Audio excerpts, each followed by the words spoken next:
शेतजमिनीमध्ये मोठ्या प्रमाणात रासायनिक खतांचा वापर केल्यामुळे जमिनीची उत्पादकता कमी होते. रासायनिक खतांना पर्याय म्हणजे सेंद्रिय खतांचा वापर. गांडूळ खत हा त्यामधलाच एक प्रकार आहे. गांडूळ खत तयार करण्यासाठी जर आपण वर्मी बेडचा वापर केला तर अधिक फायदेशीर ठरू शकेल. हा बेड वापरल्यास सिमेंटचा बेड तयार करण्याची गरज नसते. या बेडची लांबी 15 फूट, रुंदी 6 फूट व उंची 1.5 फूट असते व या बेडमध्ये वर्मी वॉश जमा करण्याची सोय केलेली असते.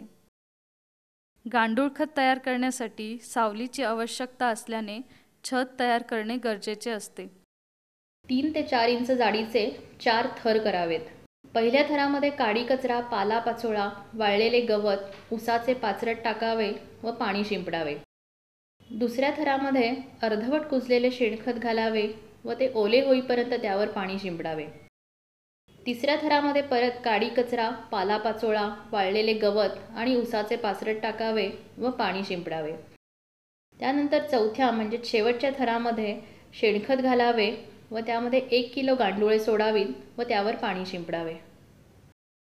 हा बेड गोणपाटाने झाकावा. दररोज या बेडवर पाणी शिंपडावे म्हणजे बेडमध्ये ओलसरपणा टिकून राहील आणि गांडुळांची चांगली वाढ होईल. या पद्धतीने 50 ते 60 दिवसात गांडूळ खत तयार होते. शेणखतामध्ये गांडुळांची वाढ उत्तम होते आणि त्यांची संख्या जोमाने वाढून उत्तम प्रतीचे गांडूळ खत तयार होते. त्याचबरोबर वर्मी वॉश तयार होतो, ज्याचा उपयोग पिकांवरील कीड नियंत्रित करण्यासाठी केला जातो. वर्मी वॉश हे फळबागेतील झाडांसाठी संजीवक म्हणून वापरतात. वर्मी बेडमध्ये 1 वर्षाला 6 टन गांडूळ खत, 100 लिटर वर्मी वॉश व 100 किलो वर्मी कल्चर तयार होते.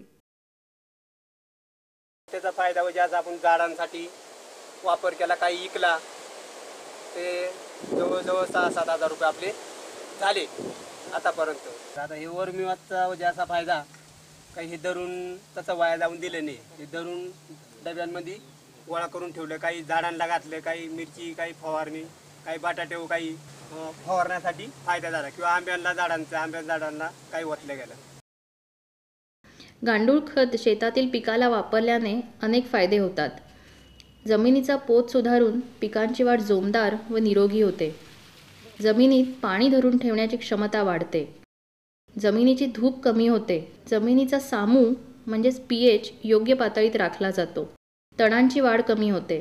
गांडूळ खतामध्ये ह्युमसचे प्रमाण भरपूर असल्याने नत्र, स्फुरद, पालाश व इतर सूक्ष्मद्रव्य पिकांना भरपूर व लगेच उपलब्ध होतात. जमिनीतील उपयुक्त जीवाणूंच्या संख्येत वाढ होते. तसेच शेती उत्पादन खर्चात बचत होते. रासायनिक खतांचा वापर टाळल्याने पर्यावरण चांगले राहण्यास मदत होते.